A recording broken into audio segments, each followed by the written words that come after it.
The Rolls-Royce Phantom carved through the Manhattan night like a blade through silk, its midnight paint drinking the streetlights whole. 6 figures in tactical black flanked the vehicle, their movements precise as surgical instruments. The city had seen wealth before, had watched fortunes parade down Fifth Avenue in chrome and leather, but this arrival carried a different weight. This was not celebration. This was reckoning. Preston Vance thought his wife was nobody. In 3 hours he would learn otherwise. The lesson would cost him everything he'd stolen, everything he'd built on borrowed money and a borrowed woman's faith. Men like Preston never imagined the ground beneath their feet might be quicksand, never suspected the person they'd discarded might own the very air they breathed. The museum rose against the night sky, all marble columns and glass. Inside, the Tech Innovation Awards glittered with the kind of desperation only new money understands, the frantic energy of people trying to convince themselves their stock options meant permanence. Crystal chandeliers threw light across faces taut with Botox and ambition. The women wore gowns that cost more than some people earned in a year. The men wore watches that cost more than some people earned in a decade, and everyone wore the same brittle smile that said they were one bad quarter from irrelevance. Preston stood on the stage spotlight, turning his tuxedo into armor, his smile into a weapon. The award in his hands was heavy brass and crystal engraved with words about innovation and vision. He lifted it high and the applause rolled through the crowd like thunder, and for a moment he believed his own story. Self-made, visionary. The man who'd built Vance Dynamics from nothing into a $400 million empire. From the corner near a column wrapped in white roses, Eva watched. Her navy dress was simple off the rack, the kind department stores sold to women who'd never considered whether clothes might be custom. Single strand of pearls, small clutch, low heels. She'd perfected invisibility over 8 years, had learned to fold herself into negative space to become the kind of woman people's eyes slid past without registering. Useful skill for a billionaire pretending to be nobody. Even more useful for a woman gathering evidence against the man who'd convinced her she was worth exactly $50,000 and a quiet exit. Preston's speech rolled on words about disruption and artificial intelligence and the future of human-machine collaboration. He didn't mention the $8 million in funding that had appeared in his account when his first prototype failed. Didn't mention the $15 million that had saved him during the market crash. Didn't mention the woman who'd sold her grandmother's locket to pay his first office rent back when he was just another MBA with a pitch deck and a smile. Eva's fingers found the empty space at her throat where the locket used to rest. Muscle memory 8 years old. The pawn shop on Bleecker Street had given her $2,000 for a piece that had been in her family since 1847. Preston had kissed her that night, had told her she was investing in their future, had promised to buy it back when the company took off. The locket was still there, probably tucked in a drawer with other people's desperation, waiting for someone who understood that some things couldn't be reduced to cash value. Preston was coming to the end now, voice rising into the practiced cadence of a man who'd given this speech before, who'd refined it in mirrors and boardrooms until it sang. He thanked his team, his vision, his commitment to excellence. The applause built again, and he raised the award higher, and Eva saw his eyes scan the crowd with the particular satisfaction of a man who believed he'd earned everything he touched. Her phone buzzed. Text from a number that didn't exist in any directory, routed through servers in 3 countries, encrypted 6 ways. The words were simple. Everything's ready. Monday morning, 9 sharp. Eva typed back with one thumb. Confirmed. Then after a pause. Did you get the locket? The response came immediately. Reclaimed, March 15th. Waiting in the vault. Something loosened in her chest, some knot that had been pulled tight for 8 years. She'd bought it back the day the divorce papers were supposed to be signed, had paid the pawn shop owner $5,000 for a piece he'd valued at $2,000, had watched him wrap it in tissue paper with the care of someone who understood that worth and value were different currencies. The locket was home now in the Thornfield estate vault in Bedford Hills, alongside 4 generations of family history Preston had never bothered to ask about. On stage, Preston was stepping down, shaking hands, accepting congratulations. The crowd was already shifting attention, fragmenting people, checking phones and calculating their next move. This was the moment. Eva had studied. It had watched Preston at a dozen events like this, had mapped his patterns with the precision of someone who'd spent 8 years learning to anticipate his needs before he voiced them. He would check his phone now, would see a message that required immediate attention, would make his apologies with the kind of smile that suggested the person he was apologizing to should be grateful for the time they'd already received. Right on schedule, Preston's hand went to his pocket. His face shifted just slightly, the smile gaining an edge. He leaned toward the event coordinator, whispered something, gestured vaguely at his phone. The coordinator nodded with the understanding of someone who'd seen this performance before. Emergency, business, important client. The kind of excuse that was both believable and unverifiable, the perfect escape hatch for a man who'd grown bored with the room.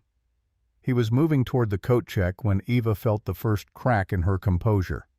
8 years of practice of breathing through moments like this, of telling herself it didn't matter that she'd chosen this, that love meant sacrifice. 8 years of watching him leave her standing alone while he chased whatever felt more interesting in the moment.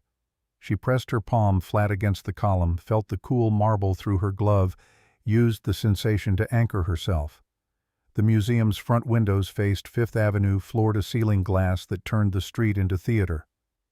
Eva moved toward them, casual, just another guest stretching her legs, getting some air. She could see the valet stand the line of luxury vehicles waiting like racehorses in a gate, and then splitting the traffic like a knife through water it came. The Lamborghini Aventador was the color of safety vests and caution signs, highlighter yellow so aggressive it seemed to vibrate against the night. It shouldn't have been beautiful, that shade, but on a machine designed to announce dominance, it became inevitable. The engine's growl carried through the glass, through the marble, through Eva's chest. People turned. Phones came out. The car slid to the curb with the arrogance of something that had never questioned its right to exist. Preston emerged from the museum's entrance, already moving toward the vehicle with the confidence of ownership. The passenger door lifted, scissoring up and out, and a woman unfolded from the interior. Aurora Sinclair was 24, platinum blonde, wearing a dress the color of arterial blood. She was everything Preston had been wanting, everything he'd been moving toward since the moment he'd decided his wife was an anchor instead of a partner. Young, hungry, willing to be seen on his arm without asking questions about where the money came from. Eva's hands had gone numb. She watched Preston help Aurora from the car, watched him keep his hand at the small of her back. Possessive, the gesture of a man declaring ownership. They were supposed to be leaving. Emergency, important client, business that couldn't wait.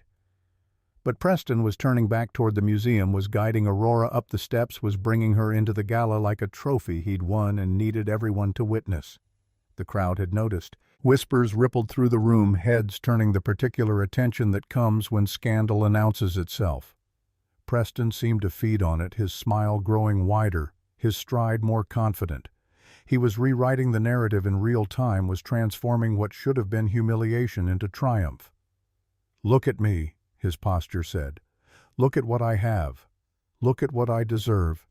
Eva moved toward the coat check, muscle memory guiding her when thought had become too loud. She needed to leave before they saw her, before Preston decided to complete his performance by acknowledging the wife he was discarding. She could already imagine his voice, the carefully calibrated mix of dismissal and pity. "Eva, you're still here. I thought you'd gone home. We have business to discuss, Aurora and I." "Adult business. Why don't you take the Honda?" The coat check attendant was new. Didn't know the careful choreography of pretending not to notice when wealthy men arrived with women who weren't their wives. She handed Eva the navy peacoat with a smile that held too much sympathy. Eva took it, tipped automatically, moved toward the exit with the careful control of someone who'd had years to practice not falling apart in public. The night air hit like a slap, March cold with teeth in it. Eva walked past the valet stand, past the line of waiting cars, past the Lamborghini that was still idling at the curb, engine rumbling like a predator's purr. The valet called after her something about bringing her vehicle around, but she kept walking. 2 blocks. 3. Until the museum was small behind her. until the street noise had shifted from gala crowd to late-night city until her breath was coming hard enough to hurt. She stopped on a side street, one of those Manhattan pockets where the buildings leaned close and the streetlights barely penetrated. Her clutch was small navy satin, but it held everything that mattered. Phone. Credit card in the name Eva Moore, the identity she'd been wearing for 8 years. And underneath those wrapped in silk, the satellite phone that connected to a network Preston had never imagined existed. The device was heavier than it looked, military-grade encryption routed through servers that didn't keep logs. Eva had carried it for 6 months, ever since the first evidence of Aurora had materialized. Insurance, she'd told herself, just in case. But insurance implied accident, implied something unintentional and unforeseen. This was neither. This was Preston making a choice, was him deciding that 8 years of partnership could be erased with $50,000 and a patronizing smile. She dialed from memory. The number connected on the first ring, no greeting, just the silence of someone who'd been waiting. Margot. It's done. He brought her. The yellow Lamborghini. At the Met. The voice on the other end was textured like aged whiskey, decades of experience compressed into careful words. How public front steps. Photographers. He walked her into the gala. The silence that followed carried weight. Then, the Thornfield Protocol. Eva closed her eyes, let the question sit. This was the moment, the pivot point, the place where she could still choose to walk away and let Preston have his victory. $50,000 was more than some people saw in a lifetime. She could take it, could disappear into the identity she'd been wearing, could let Genevieve Thornfield stay buried in Bedford Hills with the rest of her family's history. Full activation, Monday morning, 9 sharp, his attorney's office. You're certain I'm certain. Another pause. Then, I'll have Whitmore assemble the team. And Eva. Welcome back. The line went dead. Eva stood in the cold phone, still pressed to her ear, letting the reality settle. 8 years of hiding, of making herself small, of pretending that love meant accepting scraps and calling them enough. 8 years of watching Preston build an empire on her money while telling her she contributed nothing. 8 years of being told she was too emotional, too impractical, too focused on art history and dead painters to understand the real world of business and innovation. Monday morning he would learn exactly how well she understood. Eva slipped the satellite phone back into her clutch, pulled her coat tighter, started walking toward the subway. The Honda was parked in a garage 3 blocks from their apartment, the sensible car for the sensible wife, the kind of vehicle that announced its driver had accepted her place in the hierarchy. She wouldn't be driving it home tonight, wouldn't be going back to the apartment at all. Actually, the space they'd shared in Murray Hill, the 2-bedroom with the view of an air shaft, and the lease in both their names. The N train carried her north, metal wheels shrieking against rails, the car half empty at this hour. Eva sat near the door, watching her reflection ghost across the dark window. She looked exactly like what she was pretending to be, tired, defeated. The kind of woman who'd spent 8 years learning to disappear and had finally mastered the skill. Preston had no idea he'd been married to a ghost. Had no idea the woman he'd dismissed as too simple for his ambitions had been managing a portfolio that made his $400 million valuation look like a rounding error. Bedford Hills station was quiet. The platform empty except for one other passenger who got off and immediately climbed into a waiting sedan. Eva stood under the fluorescent lights, breathing the suburban air so different from Manhattan's compressed intensity. A car pulled up, black Audi sedan driver in a suit that fit too well to be uniform. He opened the rear door without speaking, and Eva climbed in. The drive to the Thornfield estate took 12 minutes, winding roads that got progressively more private, more isolated, until the entrance appeared between stone pillars that had been standing since 1887. The gates opened automatically, recognition software built into the Audi's transponder, and the house revealed itself gradually. Long driveway through landscaped grounds. Then the structure itself. Georgian revival. 3 stories of Connecticut bluestone and leaded windows. Vivian Thornfield was waiting in the entrance hall, standing beside the curved staircase like she'd been there for hours. 78 years old, spine straight as rebar, wearing a cashmere cardigan and pearls at 11:30 on a Saturday night. She didn't speak until Eva had crossed the threshold, until the door had closed behind her, and they were alone in the space that had been home before Preston, before the experiment, before Eva had decided she needed to know if anyone could love her for something other than the Thornfield name. "Welcome home, Genevieve." The name hit like a physical thing, 8 years of Eva Moore cracking apart to reveal what had been underneath all along. Eva felt her throat close, felt tears threaten, pushed them down with the discipline of someone who'd learned that crying changed nothing. She crossed the marble floor Italian stone that had been installed in 1923 and let her mother pull her into an embrace that smelled like Chanel No. 5 and old money. "I should have listened to you." Vivian's hand came up pressed against Eva's hair. "You were 27. You wanted to believe in love that had nothing to do with balance sheets. That's not weakness, darling. That's hope. He called me simple. He told Aurora I contributed nothing." Vivian pulled back, held Eva at arm's length, studied her face with the kind of attention that missed nothing. "Monday morning you're going to show him exactly what nothing looks like. Now come. Margot's waiting in the library." The library occupied the entire west wing of the first-floor walls, lined with books that spanned 4 centuries, first editions, and rare manuscripts collected by Thornfields, who'd understood that knowledge was the most durable form of wealth. Margot Blackwood was standing by the fireplace, 58 years old, silver haircut, military short, wearing tactical black that somehow looked elegant. She'd been Secret Service once, had protected 2 presidents, had left the year Eva turned 16 to become head of Thornfield Estate Security. 20 years of loyalty that had nothing to do with salary and everything to do with Vivian Thornfield deciding Margot was family. The locket. Margot smiled, reached into her jacket, produced a small velvet box. "Reclaimed, March 15th. Paid the owner $5,000 for a piece he'd bought from you for 2. He remembered you, actually. Said you cried when you handed it over. Said Preston told you it was an investment in the future." Eva took the box, opened it with shaking hands. The locket was exactly as she remembered, yellow gold worn soft by generations of Thornfield women, delicate filigree work that predated machine manufacturing. She opened it, and there was her grandmother's face, sepia photograph from 1964, the year before Vivian was born. Genevieve Thornfield, the original, the woman Eva had been named for, who'd built the family's shipping empire from 3 cargo vessels into a global network. Did she ever tell you what happened when her husband tried to push her out of the business? Eva looked up. Margot was watching with the particular intensity of someone delivering a lesson. "Number." She bought his shares. Used money from a trust he didn't know existed, purchased them through a shell corporation, waited until he announced his coup at a board meeting. Then she stood up, identified herself as majority shareholder, and had him removed by security. He spent the rest of his life teaching business ethics at a community college in New Jersey. Irony was apparently lost on him. The lesson wasn't. Eva closed the locket, felt its weight in her palm. How much does he know?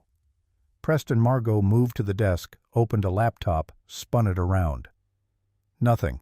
He thinks you're Eva Moore, daughter of deceased middle-class parents, orphaned at 23, graduate degree in art history from Yale, part-time work at the Whitney. He has no idea you own the Whitney Acquisition Fund. No idea every miracle investor who saved his company was you. No idea his prenup has a clause that grants you controlling interest the moment commingled assets are proven." Eva stared at the screen. Financial records, forensic accounting, 8 years of shell corporations, and anonymous investments, all traced back to their source. $87 million funneled through 47 different entities, each one carefully structured to appear independent. Meridian Capital Holdings, Pacific Sun Ventures, Thornfield Global Enterprises, hidden in plain sight because Preston had never thought to look. He thinks Monday is divorce day. Clean, simple, 50,000 and goodbye. Margot's smile had edges. "Heiress and Whitmore is assembling the litigation team. They'll be waiting when he arrives. We'll let him get comfortable, let him think he's won, and then we'll show him what ownership actually means." Vivian appeared in the doorway carrying a crystal decanter and 3 glasses. To precision, she said, pouring amber liquid that caught the firelight. To patience, and to men who never learn that underestimating women is the most expensive mistake they can make. They drank. The whiskey was Thornfield Reserve, distilled in Scotland by a company the family had owned since 1891, aged in barrels that had been laid down before Ava was born. It tasted like smoke and time and the particular satisfaction of plans that had been years in the making. Eva set down her glass, looked at her mother, at Margot, at the library that held more wealth in first editions than Preston's entire company was worth. "I want to see the wardrobe." Vivian's expression didn't change, but something shifted in her eyes, some recognition that her daughter had finally stopped being Eva Moore and remembered how to be a Thornfield. "Of course. Margot, would you?" The wardrobe room occupied what had been a ballroom in the 1920s before Vivian had decided displays of wealth were better kept private. Now it held decades of couture custom pieces from designers who didn't advertise because their clients didn't need to ask prices. Margot opened the doors, and Eva stepped into a space that smelled like cedar and possibility. Monday morning requires armor. Margot moved through the racks with the efficiency of someone who'd done this before. Powerful, but not aggressive. Elegant, but not soft. You want them to see Thornfield before you say a word. She pulled a suit, midnight blue Tom Ford, but customized the kind of tailoring that required 3 fittings and cost more than some people's cars. Eva touched the fabric, felt its weight, its quality, the way it held shape without rigidity. Yes. Shoes. Margot was already moving, pulling boxes from climate-controlled storage. Louboutin, but subtle. Navy to match, heel high enough to add authority, but low enough to run if necessary. I won't be running. You never plan to. But you always prepare for it. The jewelry vault required 3 separate authentication steps, biometric and code and physical key, the kind of security that suggested the contents were worth protecting at any cost. Margot opened it, stepped back, let Eva see the collection that 4 generations of Thornfield women had accumulated. The sapphires sat in the center, 45 carats total, set in platinum by Cartier in 1952, commissioned by her great-grandmother as a gift to herself for surviving the Depression without selling a single asset. They were the blue of deep water, of midnight sky, of things that looked bottomless until you realized they were simply that vast. Eva lifted them, felt their weight, their cold certainty. "How much are they worth?" Margot consulted her tablet. Last appraisal was $2 million. But that's replacement value. Actual worth is higher. They're historically significant. I'll wear them Monday. Are you certain? That's a statement? That's the point. Eva turned, met Margot's eyes. He told me I contributed nothing. He parked a Lamborghini at the Met and walked another woman into my event. He's been stealing from the company I funded to buy her presents and tell her she's special. So yes, I'm certain. I want him to see exactly what nothing looks like when it decides to stop pretending. Margot smiled, the expression of someone who'd waited years for this particular student to graduate. Then we should discuss Monday's timeline. Preston's meeting with his attorney is scheduled for 9. We'll arrive at 8:55. Whitmore and the litigation team will already be in the building, waiting in a separate conference room. Security will sweep the floor, make sure we control the exits. When Preston walks into what he thinks is his divorce negotiation, he'll find something else entirely. What about Aurora? She'll be in the lobby. Margot pulled up a file, surveillance photos, Aurora Sinclair's entire life reduced to data points and patterns. 24 years old, marketing analyst hired by Vance Dynamics 6 months ago with qualifications that barely met minimum requirements. Preston put her on his personal team within 2 weeks. Corporate credit card within a month. Porsche Cayenne registered in her name 3 months ago, paid with company funds. Tribeca condo, $1.2 million down payment, also company funds. The Lamborghini was purchased last week, $485,000. Guess where the money came from? Eva felt something cold settle in her chest. He's been robbing the company I've been funding to pay for his affair. Technically, it's fraud, embezzlement, misappropriation of corporate assets. Harrison's already drafted the criminal complaints. FBI is ready to file the moment you give the word. No prison. Margot's eyebrows rose. "You're certain?" Eva touched the locket at her throat, felt her grandmother's face behind the gold. She thought about mercy and justice, about the difference between revenge and consequence. 8 years I've been invisible. I've watched him take credit for my money, my support, my ideas. I've watched him build himself into someone who believes his own press releases. And Monday, I'm going to take it all away. But I won't destroy him. I'll just show him what he actually is without my resources propping him up. That's worse than prison. That's having to live with the truth." Vivian appeared in the doorway, drawn by some maternal instinct that recognized moments of decision. "What's worse? Knowing you were never actually self-made. Knowing every success was borrowed. Knowing the woman you dismissed as simple was the only reason you had anything at all." The silence that followed held weight, held history, held 4 generations of Thornfield women who'd learned that power wielded with precision cut deeper than power wielded with rage. Vivian crossed to Eva, took her hands. "Your grandmother used to say that revenge is expensive. Justice, however, is simply accounting. Make sure Monday is about the numbers, darling. The rest will follow." Eva nodded, felt something settle into place. Some final piece of the person she'd been before Preston, before the experiment, before 8 years of learning to be small. "I need to sleep. Tomorrow I want to review everything. Every document, every transaction, every piece of evidence. I want to know his operation better than he does. It's already compiled." Margot gestured toward the door. 600 pages of forensic accounting, corporate structure, fraud documentation. "The litigation team has been preparing for 3 months. We've been ready since you gave the signal. The signal had been sent 6 months ago, the first evidence of Aurora. The first proof that Preston's distance wasn't just stress or work, but actual betrayal." Eva had called Margot that night, had spoken 3 words.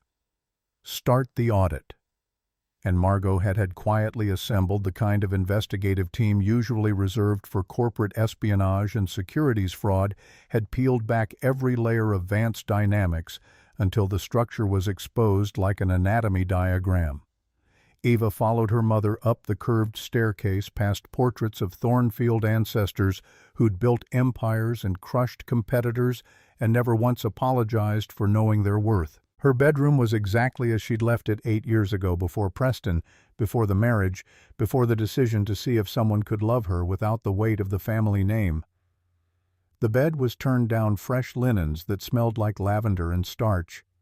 Vivian paused in the doorway, silhouetted against the hall light. "I'm proud of you, not for what you're going to do Monday, for what you did 8 years ago. You had the courage to try. Most people never do. He failed the test. Yes. But you learned something valuable. You learned you don't need to make yourself smaller to make someone else comfortable. Now sleep. Monday requires clarity." The door closed. Eva stood in the center of her childhood bedroom, surrounded by furniture she'd chosen at 16, books she'd read at 12, watercolors she'd painted at 8.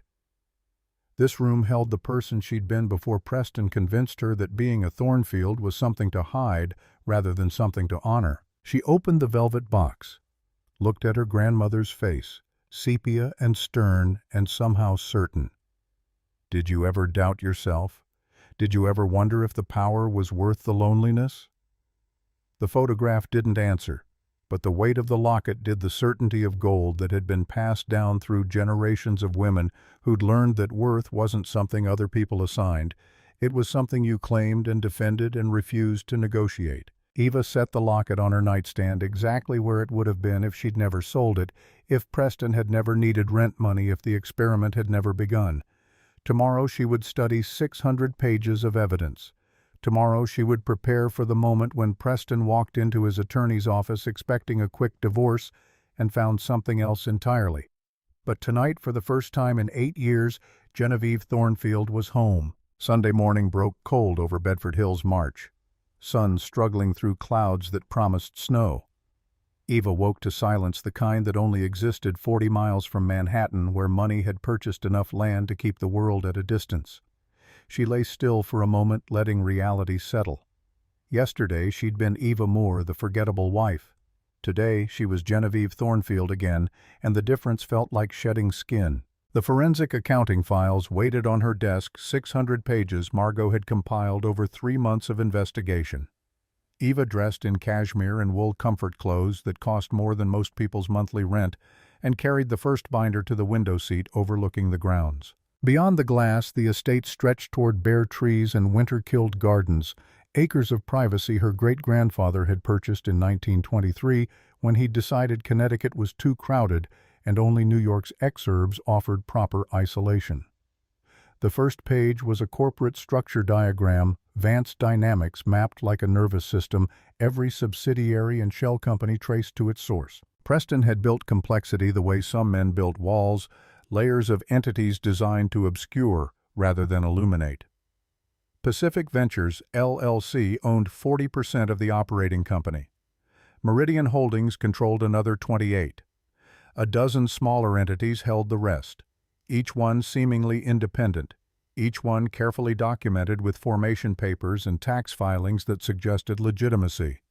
Page 12 revealed what Preston had never thought to check. Pacific Ventures was wholly owned by a Cayman trust called Thornfield Capital. Meridian Holdings traced to a Delaware corporation that traced to another Cayman entity, same trust, different route. Every miracle investor, every last-minute rescue, every mysterious infusion of capital that had kept Vance Dynamics alive through 8 years of near misses and almost failures, it all flowed from the same source. Eva had been funding her own husband's company while he told her she didn't understand business. The documentation was surgical. Wire transfers, each one annotated with date and purpose. $2 million in seed funding. September 2016, routed through Pacific Ventures, arriving in Preston's account the day before his initial prototype was due to investors. Preston had told her a venture capital firm from Menlo Park had taken interest, had celebrated with champagne and told her this was the beginning, that he'd finally been recognized for his vision. She'd believed him because believing had seemed like the generous thing to do, the supportive thing, the thing a good wife would accept without question. 8 million March 2018. Series A funding. Preston had explained it over dinner, how the Silicon Valley elite had recognized his potential, how the cap table was now filled with names that mattered. Eva had smiled and asked intelligent questions and never mentioned that she'd authorized the transfer herself, that the Silicon Valley elite was actually a shell corporation she'd established specifically to hide her involvement. 15 million, April 2020, COVID rescue package. The market had crashed, clients had vanished, and Vance Dynamics had been 3 weeks from insolvency when an unnamed investor group had purchased convertible debt. Preston had called it a miracle, had told her that someone with deep pockets believed in the future he was building. He'd been half right.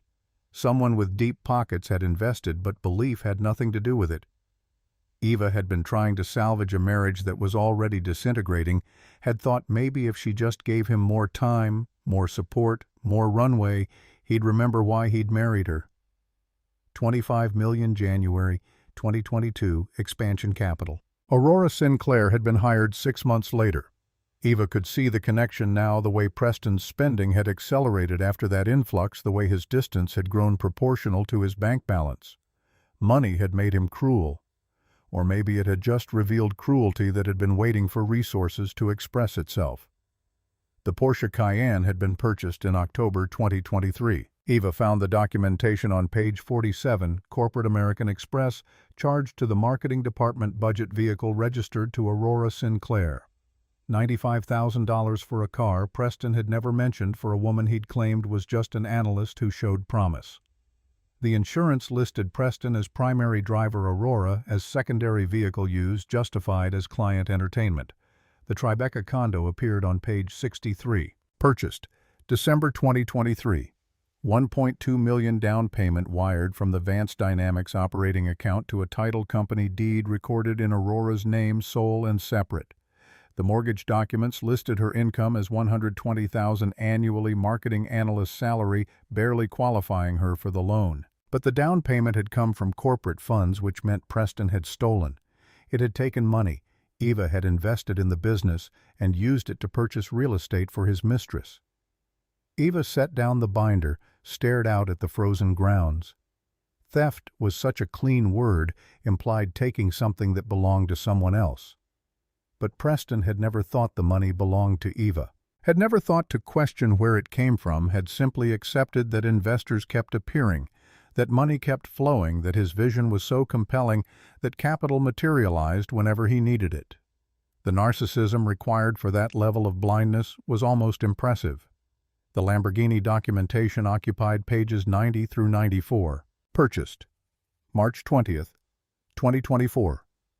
6 days ago. $485,000 charged to corporate accounts justified as executive transportation.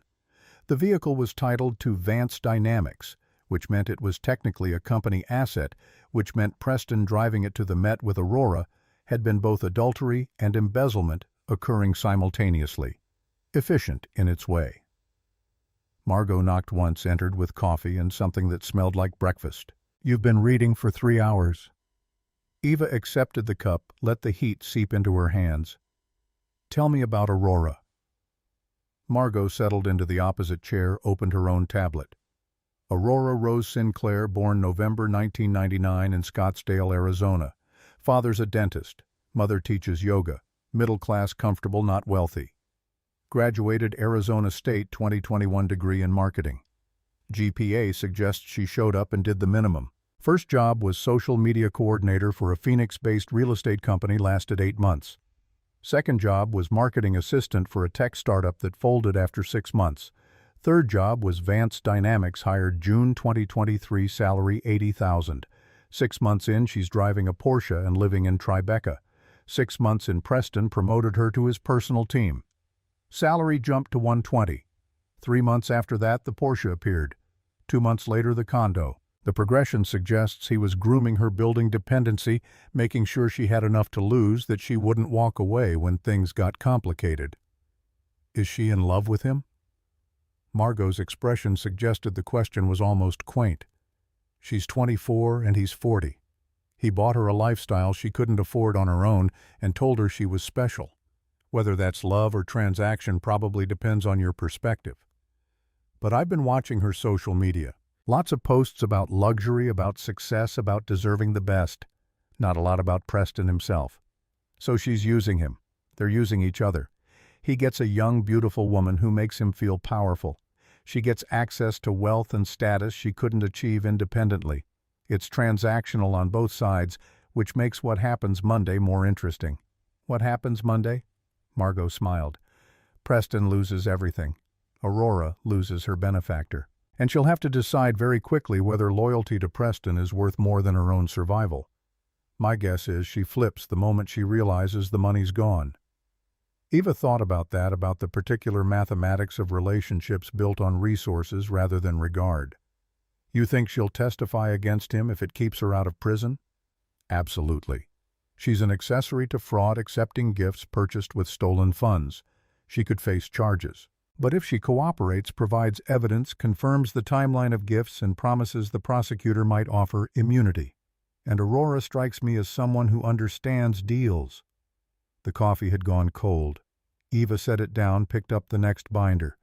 This one was thicker. The corporate structure of Thornfield Global Enterprises, $8.9 billion in assets spread across shipping, logistics, private equity, real estate. The empire her great-grandfather had built from 3 cargo vessels and a willingness to run routes other companies considered too dangerous. Prohibition had been very good to the Thornfields, as had both world wars, as had every other crisis that had made traditional shipping companies cautious, while Thornfield vessels kept moving. Page 1 was the family tree, names and dates stretching back to 1847, when the first Thornfield had arrived from England with 200 pounds and a talent for seeing opportunities other people missed. Eva's line ran down the right side, 4 generations of firstborn daughters, each one inheriting control at their mother's retirement or death. Genevieve Thornfield, 1898 to 1987, who'd built the modern shipping empire. Catherine Thornfield, 1927 to 2003, who'd diversified into logistics. Vivian Thornfield, 1956 to present, who'd pivoted to private equity and real estate when she'd seen shipping consolidate. And then Eva herself, born 1989 heir apparent since birth, trained in finance and art history because Vivian had believed wealth required both calculation and culture. Preston had never asked about her family, had accepted her story about deceased middle-class parents, had never questioned why she had no photos, no relatives at the wedding, no history that extended beyond the identity she'd constructed. He'd been so focused on his own narrative on being self-made that he'd never noticed his wife had no past because she'd deliberately erased it. The trust structure appeared on page 8. Eva's inheritance had been held in a blind trust since birth, managed by trustees who'd been instructed to preserve and grow the capital without Eva's direct involvement until she turned 30. She'd turned 30 in 2019, had gained full control of $4 billion, while Preston thought she was a part-time gallery employee who didn't understand stock options. The irony had become unbearable somewhere around year 6, when Preston had explained venture capital to her, using small words, making sure she followed along. Margot's phone buzzed. She glanced at it, smiled. Heiress and Whitmore. The litigation team is assembled. They'll be at Rockefeller Center by 8 tomorrow morning. How many? 6 attorneys, 4 paralegals, 2 forensic accountants. Harrison's bringing his senior partners. This isn't a divorce negotiation, Eva. This is a corporate takeover. The words landed with weight. Eva had been thinking of Monday as confrontation as the moment Preston learned the truth. But Margot was right. This was bigger than marriage, bigger than betrayal. Preston had been running a company he didn't own, had been making decisions with money that belonged to someone else, had been committing fraud so extensive it would take months to fully document. What happens to the company? Whitmore's recommendation is full restructuring. You take formal control, install new management, rebrand completely. Vance Dynamics becomes Thornfield Technologies. The existing contracts stay in place, the employees keep their jobs, but Preston's name gets removed from everything. It's not about destroying the business. It's about removing the cancer. And Preston. That depends on you. Whitmore has drafted 2 versions. Version 1. We file criminal charges. Let the FBI handle fraud and embezzlement. Preston faces 15 to 20 years federal. Version 2. We offer a settlement. He resigns immediately, signs an NDA, agrees to never work in tech again, and we don't prosecute. He walks away with whatever's actually his, which based on the forensics is approximately nothing. Eva stood moved to the window. Below, the grounds crew was clearing winter debris from the gardens, preparing beds for spring planting that wouldn't happen for another 6 weeks. Cycles and seasons, the patient work of maintaining beauty across time. Her grandmother had taught her that power wasn't loud, wasn't flashy, wasn't the Lamborghini at the Met. Power was knowing exactly what you controlled and never needing to announce it. No criminal charges, settlement version. But I want conditions. Name them. He resigns immediately, effective Monday. Public statement says, mutual decision pursuing other opportunities, grateful for the journey. Standard corporate language that means nothing. He gets $50,000, the exact amount he was planning to give me. He signs an NDA that prohibits him from discussing our marriage, the company, or the circumstances of his departure. And he's prohibited from working in executive positions in tech for 5 years. Consultant, advisor, whatever. But not CEO, not founder, not the position where he gets to pretend he built something. That's generous. That's strategic. If we prosecute, it becomes a story. Billionaire heiress destroys cheating husband, media circus, my name in headlines next to his. I didn't hide for 8 years just to have my privacy demolished now. This way it stays quiet. Preston disappears, the company continues, and anyone who asks gets told it was an amicable parting. Margot was studying her with the expression of someone reassessing a familiar subject. Your grandmother would approve. She always said revenge should be silent. This isn't revenge. Eva turned from the window. Revenge would be making him suffer. This is just removing him from a position he never earned. Everything else, the humiliation, the loss of status, the realization that he was never actually self-made, that's just consequence. The distinction seemed to please Margot. I'll have Whitmore draft the settlement with those terms. What about Aurora? Eva considered that. The girl was 24, barely older than Eva had been when she'd met Preston, young enough to still believe beautiful men with ambitious plans were worth building a life around. But Aurora had known Preston was married, had accepted gifts purchased with stolen money, had posted Instagram photos of a lifestyle funded by fraud. Ignorance had limits as a defense. She returns everything: the Porsche, the condo, anything he bought with corporate funds. She signs an NDA, agrees to cooperate with the transition, and she's terminated from Thornfield Technologies effective immediately. If she complies, we don't pursue charges. If she resists, the FBI gets involved. Margot made notes on her tablet. She's going to be shocked. Preston probably told her you'd just disappear quietly, that divorce would be simple, that she'd get to keep everything. Good. Let her learn the same lesson he's learning. Actions have consequences, and other people's money isn't yours just because someone gave you access. The afternoon stretched long and cold. Eva read through the rest of the documentation, every wire transfer, every corporate filing, every piece of evidence that proved Preston had built his empire on borrowed money and borrowed time. By 6 o'clock her eyes were burning and her head ached from concentration, but she'd absorbed it all, could recite the corporate structure from memory, could trace every dollar from its source to its destination. Vivian appeared with dinner on a tray: roasted chicken and winter vegetables. Simple food that didn't require performance. She set it down, sat in the chair Margot had occupied, waited for Eva to take the first bite before speaking. "You're ready." "I've memorized 600 pages of fraud. That's not what I mean." Vivian's expression was unreadable. "You're ready to be who you actually are. You're done pretending." The chicken was perfect, herb roasted, the kind of meal that required time and attention. Eva chewed slowly, let the question settle. "I don't know who I actually am.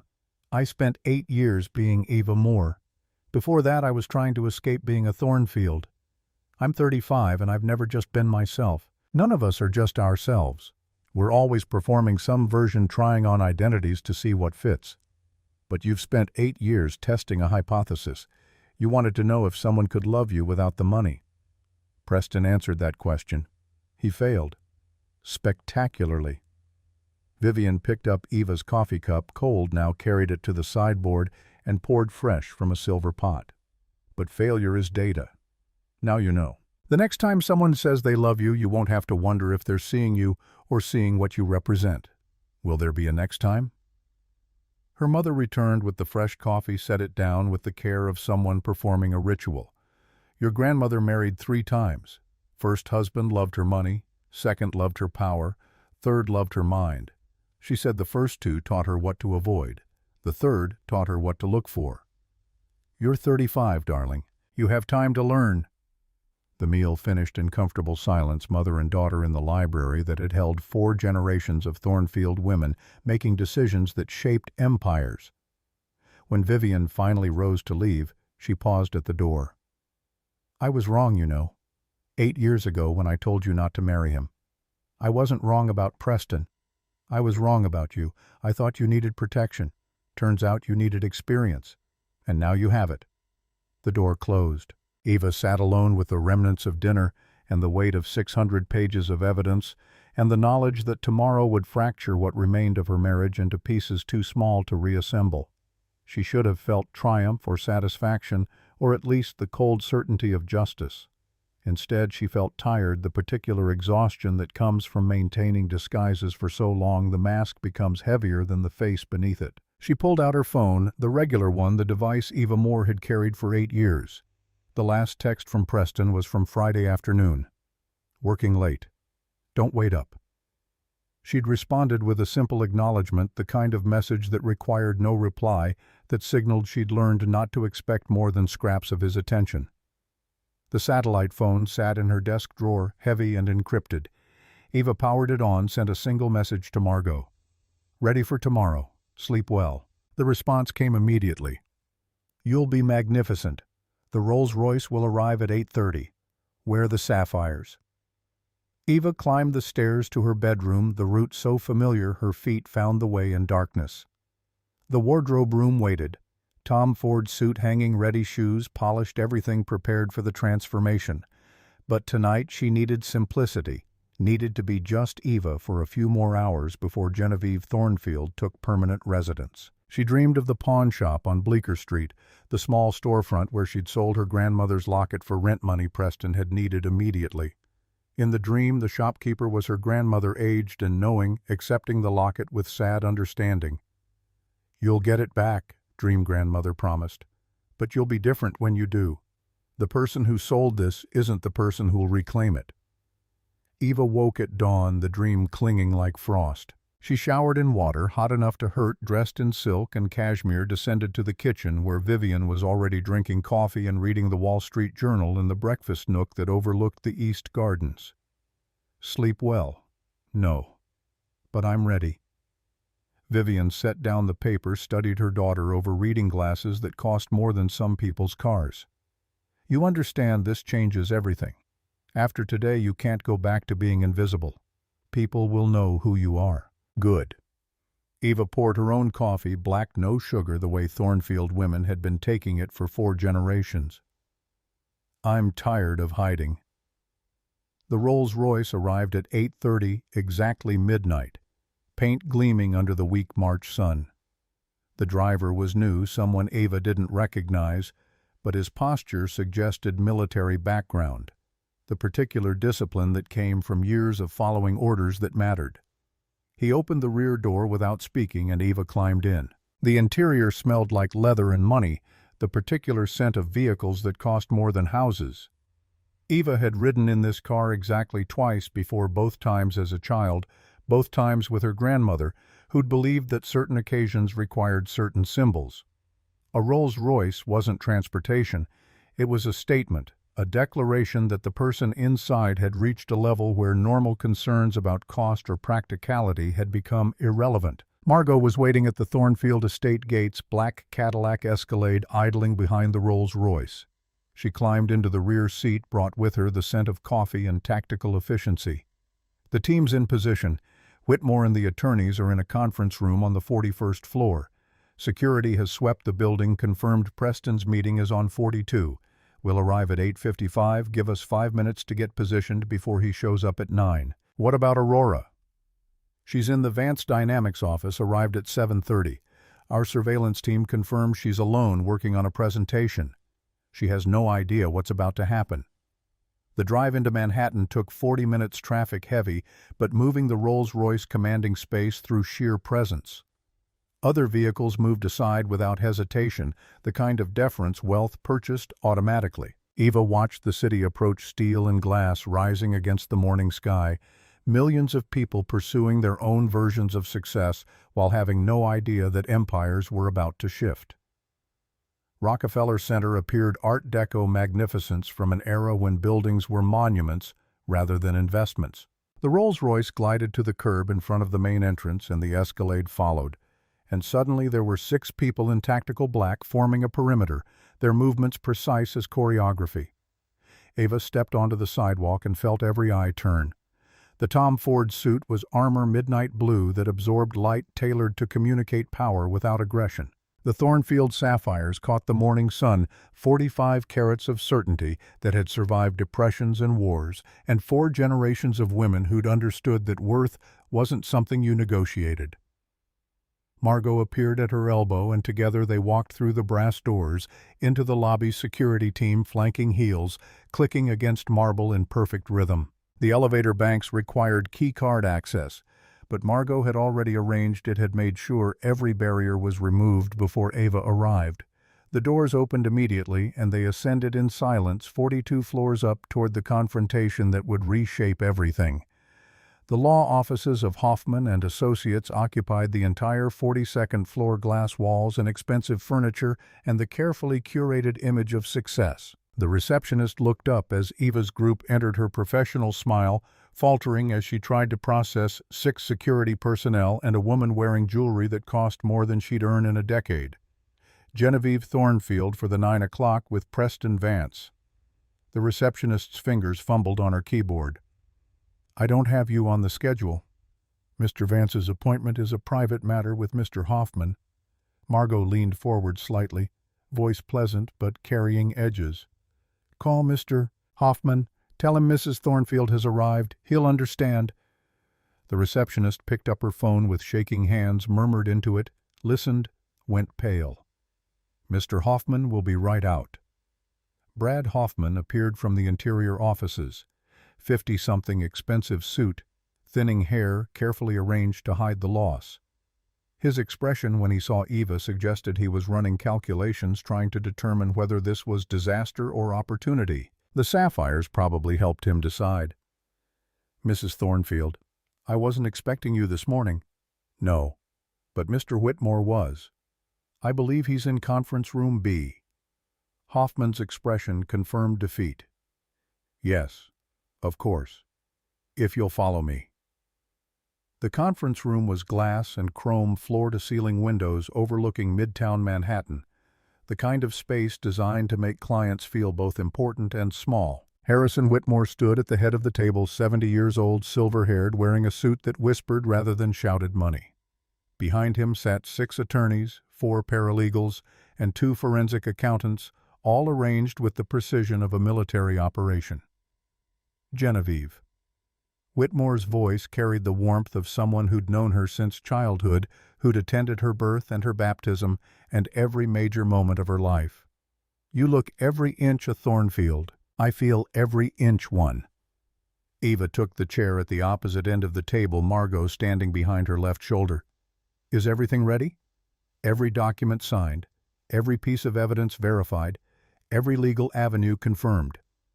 The moment Preston walks through that door, he ceases to be CEO of Vance Dynamics and becomes defendant in the most comprehensive fraud case I've assembled in 40 years, settlement version not criminal." Whitmore's eyebrow rose fractionally. "You're certain the criminal case is airtight? FBI would have him in custody by noon." "I'm certain." Eva opened the portfolio Margot handed her, scanned the settlement terms one final time. "He resigns immediately, takes 50,000 signs, the NDA, and disappears. Clean quiet, no media circus. That's more mercy than he deserves, but it's what I'm offering. And if he refuses, then we file criminal charges and he learns what federal prison looks like. But he won't refuse. Preston's many things, but he's not stupid. When he sees what we have, he'll sign." The clock on the wall read 8:57. 3 minutes until Preston's scheduled arrival. 3 minutes until the architecture of his world collapsed into rubble. Eva felt her pulse steady, felt the nervous energy that had been building for days settle into cold certainty. This was who she actually was. Not the quiet wife, not the invisible support, but a Thornfield 4th generation, $8.9 billion in assets and absolutely done pretending otherwise. Margot's phone buzzed. She glanced at it, nodded to Eva. "He's in the building, parking the Bentley illegally in the loading zone." "Of course he is." Eva almost smiled. That was Preston perfectly always taking what didn't belong to him and assuming no one would notice. Aurora's with him. Lobby level taking selfies with the car. The image was so perfectly on brand it hurt. Eva pictured the girl, 24 and platinum blonde, documenting her luxury life for Instagram followers who had no idea every piece was purchased with stolen money. In 10 minutes, Aurora's entire world would implode, and she'd have to decide very quickly whether loyalty to Preston was worth more than her own survival. The elevator dinged. Footsteps in the hallway. Preston's voice carrying loud with the confidence of someone who thought he controlled the situation. Brad Hoffman's response was quieter, harder to make out, but the tone suggested warning, suggested he was trying to prepare Preston for something unexpected. The conference room door opened. Preston walked in, smiling, expensive suit, confident stride every inch, the successful CEO arriving for a routine legal matter. His expression when he saw Eva froze mid-step, confusion flickering across his features like a glitch. "Eva, what are you doing here? This is my meeting with Brad." Eva didn't stand, didn't react beyond meeting his eyes with the calm of someone who'd been preparing for this moment for months. "Sit down, Preston. We have a lot to discuss." Preston's confusion sharpened into irritation as his eyes swept the room, cataloging the attorneys, the security team, the woman he'd married sitting at the head of the table wearing jewelry that cost more than his company's quarterly revenue. He turned to Brad Hoffman, voice rising with the particular indignation of someone who believed rules applied to other people. "What is this? I scheduled a private consultation. Why is my wife here with an army?" Hoffman's expression suggested he'd already calculated his own liability and found it substantial. "Mr. Vance, I think you should sit down and listen to what they have to say. I'm not sitting anywhere until someone explains why Eva showed up to my divorce meeting dressed like she's attending a state funeral." Harrison Whitmore stood movements deliberate as a judge taking the bench. "Mr. Vance, my name is Harrison Whitmore. I represent Mrs. Thornfield in this matter." "Mrs. who?" Preston's laugh was sharp disbelieving. "Her name is Moore, Eva Moore, and she doesn't have money for attorneys like you, so I don't know what game this is, but it's over. The name Moore was a convenience." Whitmore opened a leather portfolio, removed a single document, slid it across the polished table.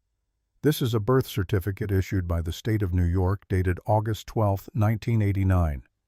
Mother listed as Vivian Catherine Thornfield. Father listed as deceased. Child's name, Genevieve Eva Thornfield." Preston picked up the document like it might bite, scanned. It looked at Eva with an expression that cycled through confusion, disbelief, and the first stirring of fear. "This is a forgery, some kind of fraud.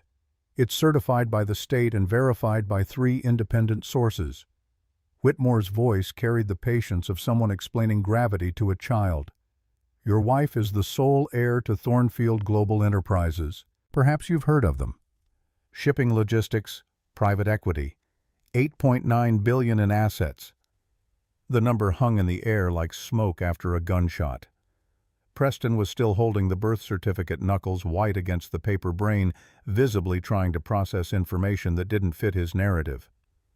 Eva watched him calculate, watched him try to find the angle, the explanation that let him remain the center of his own story.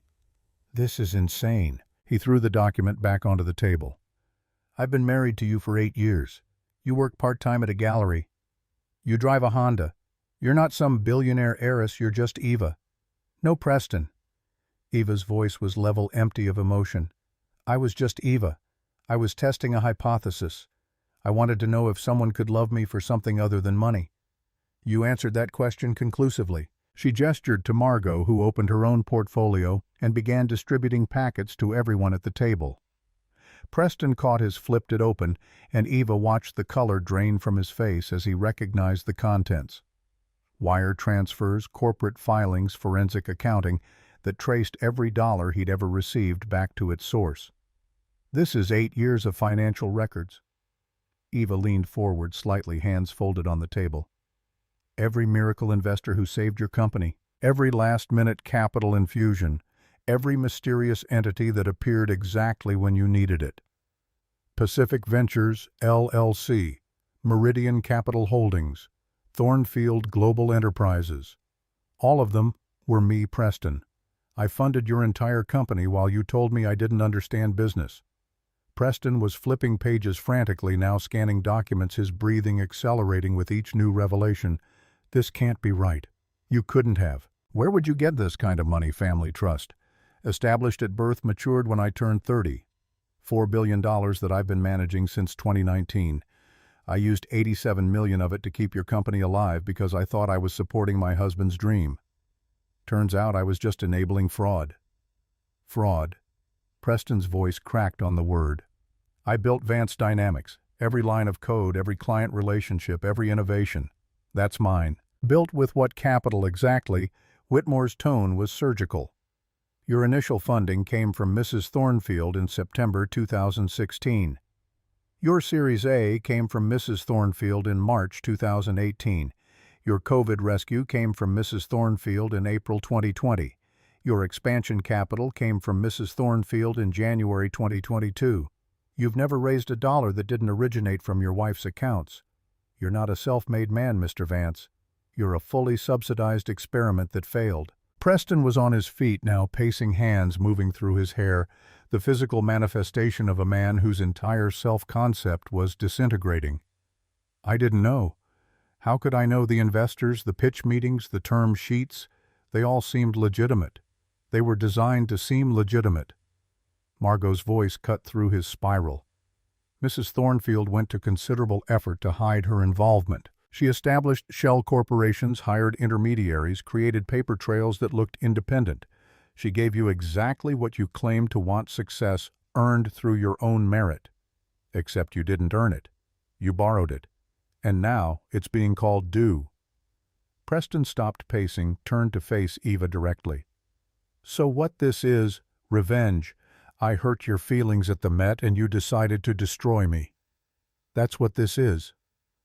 No. Eva met his eyes without flinching. This is accounting. You've been running a company with my money while committing fraud with corporate assets. The Porsche Cayenne registered to Aurora Sinclair purchased with funds I invested. The Tribeca condo, $1.2 million down payment from corporate accounts. The Lamborghini you drove to the Met, $485,000 of my capital used to humiliate me publicly. That's not hurt feelings, Preston. That's embezzlement. The word landed like a physical blow. Preston grabbed the edge of the table, steadying himself. I was going to pay it back. The company's about to go public. The IPO would have covered everything. With what assets? Whitmore pulled another document from his endless supply.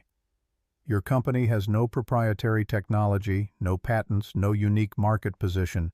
Your client list is solid but not exceptional. Your revenue is adequate but not impressive. The only reason Vance Dynamics has a $400 million valuation is because investors believe in your leadership and vision. But your leadership was purchased with Mrs. Thornfield's money, and your vision has been consistently wrong about where your funding originated. The moment the market learns the truth, your valuation collapses to approximately zero. Preston's face had gone from white to gray, the color of someone realizing the ground beneath them had been quicksand all along. What do you want? Just tell me what you want and we can work this out. We want you to resign as CEO of Vance Dynamics effective immediately. Whitmore slid a new document across the table, this one bound in leather official. The company will be restructured as Thornfield Technologies. Existing contracts remain valid. Employees keep their positions, but your name gets removed from everything. You'll receive a settlement of $50,000, sign a comprehensive non-disclosure agreement, and agree to not work in executive positions within the technology sector for 5 years. $50,000. Preston's laugh was bitter, broken. That's what I was going to give you.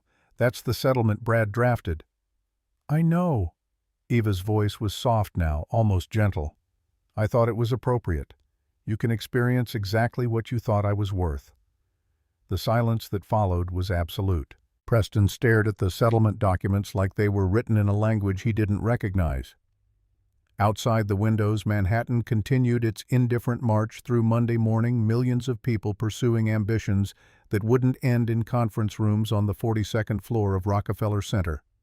And if I refuse? What if I fight this? Then we file criminal charges for fraud, embezzlement, and misappropriation of corporate assets. Whitmore's tone suggested he was discussing weather. The FBI has reviewed our evidence and is prepared to arrest you within the hour. You'll face 15 to 20 years in federal prison. Your company will be seized as proceeds of fraud. Aurora Sinclair will be charged as an accessory, and your name will be attached to one of the largest white-collar crime cases in recent history. So yes, Mr. Vance, you can fight, but I wouldn't recommend it. Preston's hands were shaking as he picked up the settlement, scanned the pages with eyes that couldn't seem to focus. This is my life. Everything I've built. Everything you borrowed. Eva stood now, moved to the window, looked out at the city that had witnessed his rise and would witness his fall with equal disinterest. I gave you 8 years, Preston. I gave you my time, my support, my money. I asked for one thing in return: fidelity, basic human loyalty. You couldn't manage it. So now you learn what it feels like to have everything taken away by someone who knows exactly what you're worth. The words hung between them, truth so sharp it drew blood. Preston was reading the settlement now, really reading it, lips moving slightly as he absorbed the terms. When he looked up, his eyes were wet. You planned this. All of it. The hiding, the shell corporations, the evidence gathering. You've been waiting for me to fail. No. Eva turned from the window. met his gaze with the accumulated certainty of 8 years spent learning who he actually was. "I was hoping you'd succeed. I was hoping I'd been wrong about you, that my mother's warnings were just wealthy paranoia, that you actually loved me for something other than what I could provide. But you kept showing me who you were, and eventually I had to believe you." Margot cleared her throat, placed a tablet on the table in front of Preston. "We need your signature on 3 documents: resignation as CEO, settlement agreement, and non-disclosure. Sign them now and this stays quiet. Refuse and we make the call to the FBI. What about Aurora?" "She's being informed of her options as we speak." Margot checked her phone. "My team is with her now. She can return all gifts purchased with corporate funds and sign her own NDA, or she can face charges. I suspect she'll choose survival over loyalty." Preston's expression twisted, some combination of anger and humiliation, and the dawning realization that the woman he'd chosen over his wife was about to abandon him with the same casual ease he'd abandoned Eva. He picked up the pen Margot offered, hesitated over the first signature line. "If I sign this, what happens to me? Where do I go?" "Anywhere you want." Eva's voice was empty of satisfaction. "You're not my concern anymore. Build a new life, find a new career. Learn from this, if you're capable of learning. But you won't do it with my money, and you won't do it with my name attached to your history." The pen touched paper.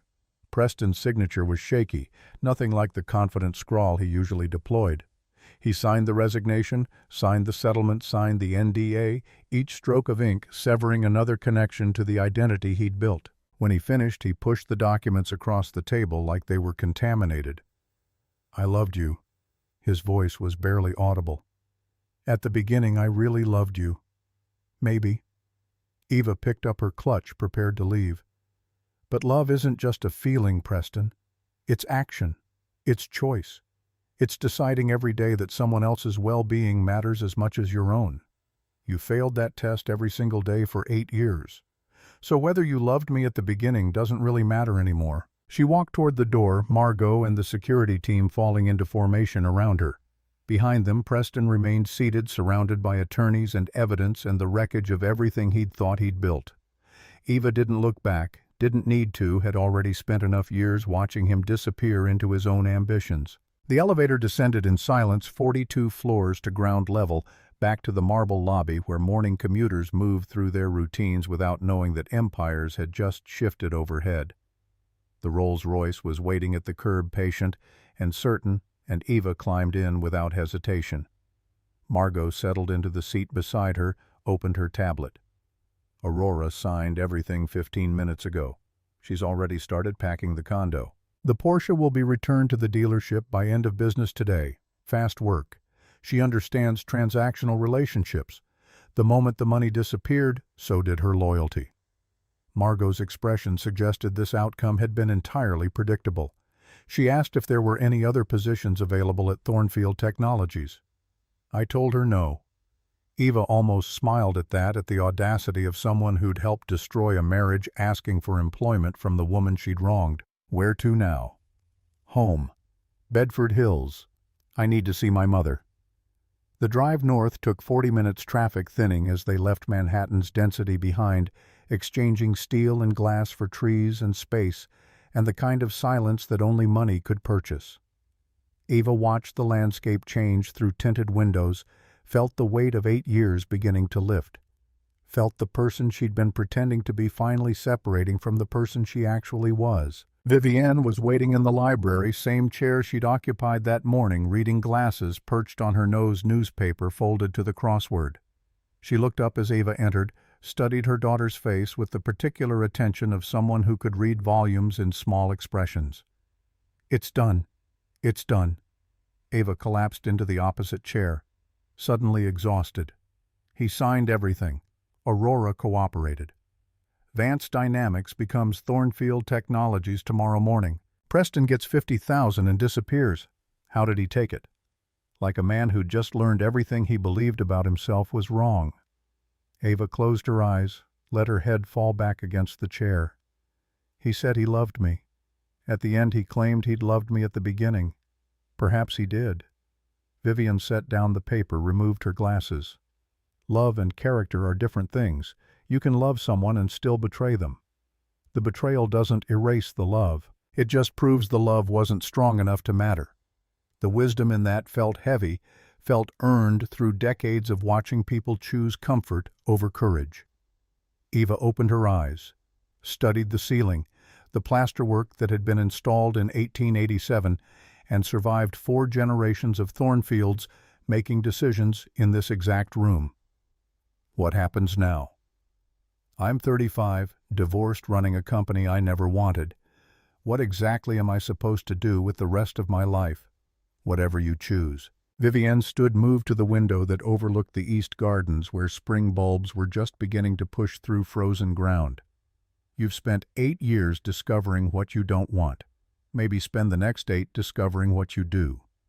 The suggestion felt both liberating and terrifying.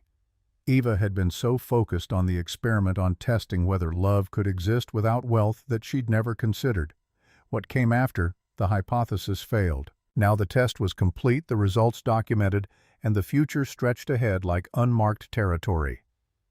I should rest.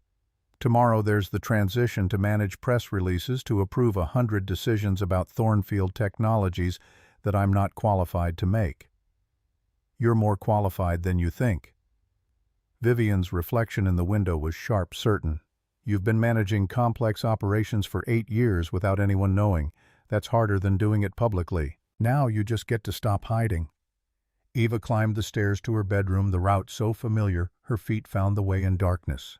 The sapphires sat on her dresser where she'd left them that morning, 45 carats of certainty that had witnessed her transformation from invisible to unavoidable. She touched them gently, felt their cold weight, their accumulated history of Thornfield women who'd learned that power wasn't something you apologized for. Sleep came eventually, dreamless and deep, the particular unconsciousness that follows tension released. When Eva woke late afternoon, sun was slanting through the windows, and her phone showed a dozen messages from Margot with updates on the transition from Whitmore, with legal confirmations from board members she'd never met, offering congratulations on her return to active involvement in Thornfield affairs. One message stood out, a number she didn't recognize, a Bedford Hills area code. She opened it. "This is Declan Ashford. I'm sorry to call out of nowhere, but your mother gave me your number. I heard about your divorce. I know that's probably inadequate, but I wanted to say it anyway. My firm is competing for the Thornfield Tower redesign. I'd rather show you the portfolio in person than email it. Coffee sometime. If you're interested, I've been waiting 15 years to ask. No pressure, just possibility." Eva read the message 3 times, trying to remember Declan from childhood, pulling up memories of a boy who'd climbed trees and discussed Hemingway and disappeared to architecture school before she'd thought to wonder if friendship might become something else.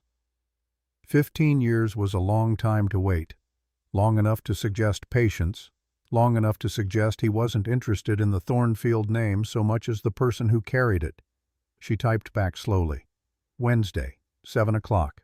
There's a place near the Whitney that doesn't take reservations. I'll be the one reading Hemingway." His response came immediately. "Perfect."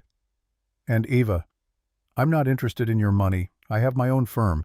I'm interested in the woman who used to argue about whether Nick Carraway was complicit in Gatsby's tragedy. We were 15, and you were already brilliant." Eva set down the phone, felt something unfamiliar stirring in her chest, some combination of hope and fear that she'd thought Preston had killed permanently. Maybe Vivian was right. Maybe 8 years of learning what you didn't want was enough foundation to start discovering what you did. The week passed in a blur of transition meetings, legal paperwork, and the careful choreography of removing Preston from every aspect of Thornfield Technologies while maintaining operational continuity. The press release went out Tuesday morning, standard corporate language about pursuing different opportunities and grateful for the journey. Nothing that suggested fraud or betrayal or the particular humiliation of learning your entire career had been built on your wife's hidden fortune. Wednesday arrived, cold and clear March, grudgingly admitting that spring might eventually arrive. Eva dressed carefully, not armor this time, but simply good clothes, cashmere, and wool that communicated taste without announcing price. She took the train into Manhattan, walked the blocks to the Village, found the bistro exactly where memory had placed it. Declan was waiting outside, taller than she remembered, wearing a canvas jacket and jeans that suggested he'd taken her seriously about not being interested in wealth performance. He smiled when he saw her, the expression reaching his eyes which was rarer than it should have been. "Genevieve, you're exactly the same. I'm 35 and divorced. I'm nothing like the same. You read Hemingway and argue about complicity. That's the same." They got a table after 20 minutes tucked in a corner that offered privacy despite the crowd. Declan ordered coffee, black. Eva ordered the same, and they sat in the particular silence of people who'd known each other before and were trying to determine who they'd become since. "I'm sorry about your marriage." "Don't be. It was an experiment that yielded useful data. That's the most Thornfield thing I've ever heard." Declan's smile suggested fondness rather than criticism. "Turning heartbreak into research. What else is there? If pain doesn't teach you something, it's just waste." They talked for 2 hours about architecture and art history, about sustainability, and whether beauty had value beyond aesthetics, about the projects he'd built and the renovations she'd been planning. The conversation was easy-flowing, the kind of exchange that happened when two people had similar reference points and didn't need to perform intelligence. When the check came, Eva reached for it automatically. Declan put his hand over hers, not restraining but questioning. "I said I'd pay. We'll split it." His voice was firm but not aggressive. "I'm not interested in you paying for me. That's not what this is." "What is this coffee with someone I've been thinking about for 15 years? Finding out if the reality matches the memory. Seeing if maybe we could try dinner next week." Eva felt something she'd thought Preston had destroyed, some capacity for optimism that suggested maybe trying again wasn't foolishness, but courage. She withdrew her hand. Let Declan pay. Half watched him calculate the tip with the care of someone who understood that small gestures revealed character. Thursday, 7:30. "I'll make the arrangements." "Perfect." Declan stood to leave, paused. "And Eva, I know you're figuring out who you are after everything. I'm not here to rush that or define it. I'm just here to see if maybe we can figure it out together." The words settled somewhere beneath her ribs, warm and terrifying, and nothing like anything Preston had ever offered. She watched Declan walk away, architect heading to whatever meeting required his attention, leaving behind the possibility that maybe eventually she could try again without hiding.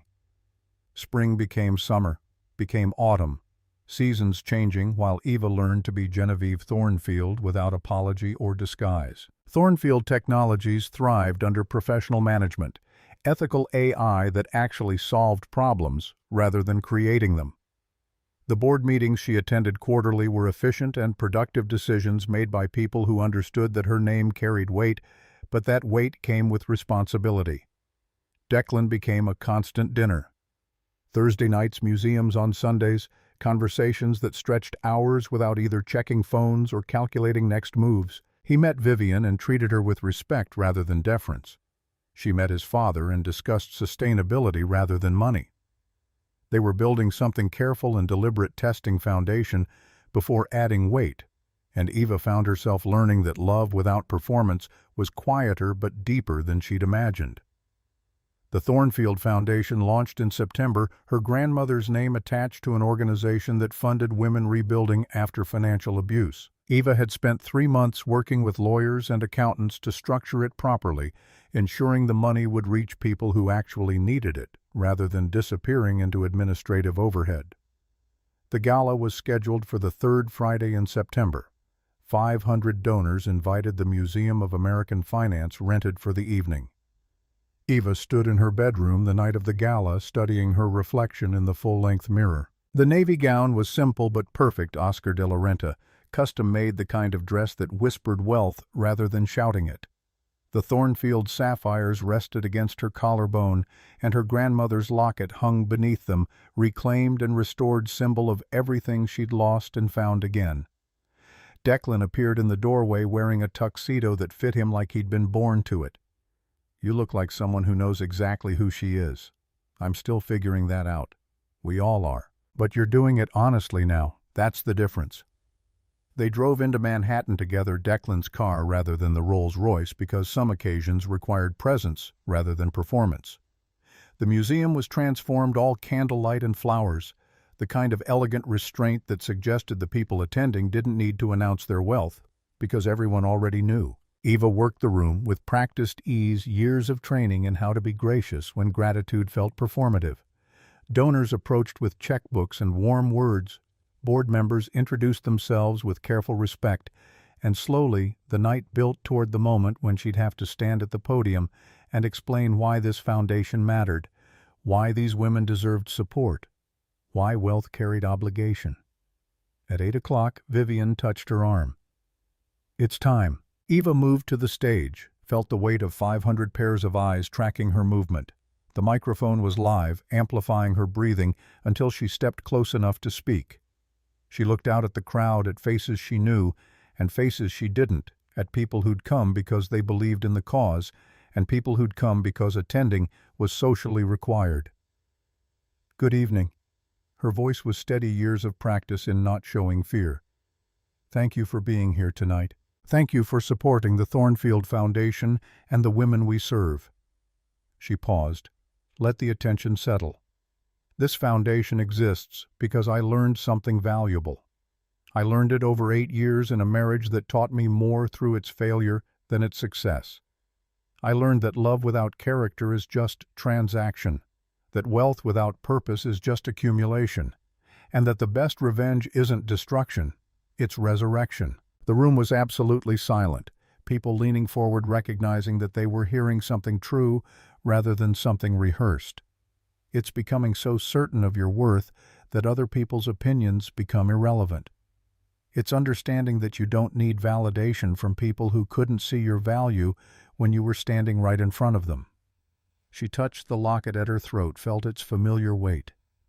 "This belonged to my grandmother. I sold it 8 years ago because I thought sacrifice meant love. I bought it back 6 months ago because I finally understood that self-worth isn't something you negotiate. These women we're supporting tonight, they're learning the same lesson, and we're here to make sure they have the resources to learn it safely." The applause started slowly, then built genuine, rather than polite, the kind of response that suggested people understood they'd witnessed something rare. Eva stepped away from the podium, let the foundation director take over with specifics about programs and funding, and made her way back to Declan, who was waiting with the particular smile of someone who'd seen her practice the speech and knew how hard each word had been to write. "You were perfect. I was honest. That's different." The gala continued around them, waiters circulating with champagne, a string quartet playing something baroque, wealthy people feeling good about themselves for writing checks. Eva accepted congratulations from donors she'd never met, posed for photographs with board members, did all the things that being a Thornfield required. Near the coat check, in the crush of people leaving, she saw him. Preston Vance, wearing a suit that didn't fit quite right, name tag identifying him as volunteer coordinator for the foundation's outreach program. He was helping someone with their coat movements, careful expression suggesting he'd learned humility the hard way. Their eyes met. Preston's expression cycled through surprise, shame, and something that might have been acceptance. Eva walked toward him, stopped at polite distance, aware that Declan was watching from across the room, but trusting her to handle this. "You're volunteering, 3 nights a week." His voice was quieter than she remembered, stripped of the arrogance that used to define it. "Turns out I'm good at helping people navigate bureaucracy. Lots of practice failing at it myself." The self-awareness was new, felt earned rather than performed. Eva studied him. This man she'd spent 8 years with and 6 months learning to see clearly, trying to determine if she felt anything beyond mild curiosity. "I'm glad you're here." The word surprised her by being true. "This work matters." "I know." Preston shifted his weight, uncomfortable but not fleeing. "I heard your speech. The one about resurrection. It's good. It's true. Thank you. I mean it." He met her eyes directly, maybe for the first time in years. "I spent 6 months being angry. Angry at you for hiding, angry at myself for not seeing, angry at everything. But I'm teaching business ethics at a community college now, and every week I tell students about the importance of character. and every week I know I'm a hypocrite. But maybe if I say it enough times, I'll eventually believe it. That's called growth. That's called consequences. But I'm grateful for them. You could have sent me to prison. You chose mercy instead. I'm trying to deserve it." The distance between them felt vast, measured in choices rather than feet. Eva touched the locket at her throat one final time. "Learn from it, Preston. That's all any of us can do."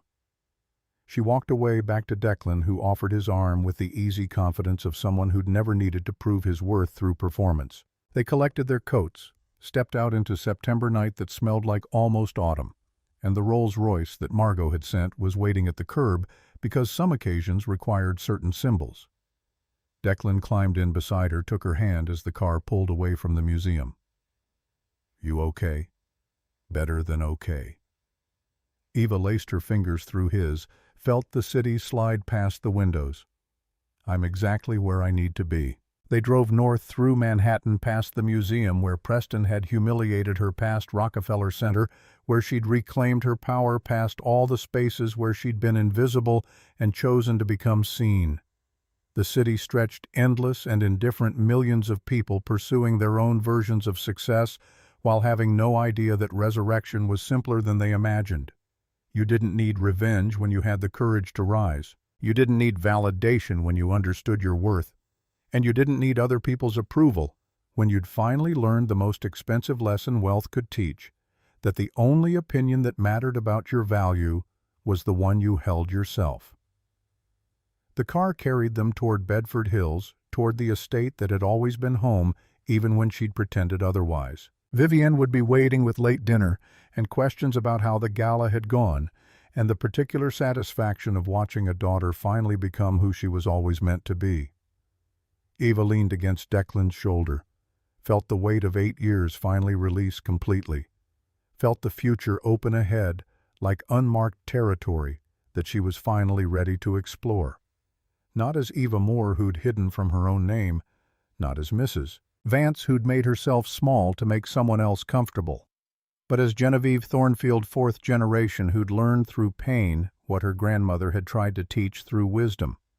That power came from certainty, that worth came from character, and that resurrection was always possible if you were brave enough to claim it.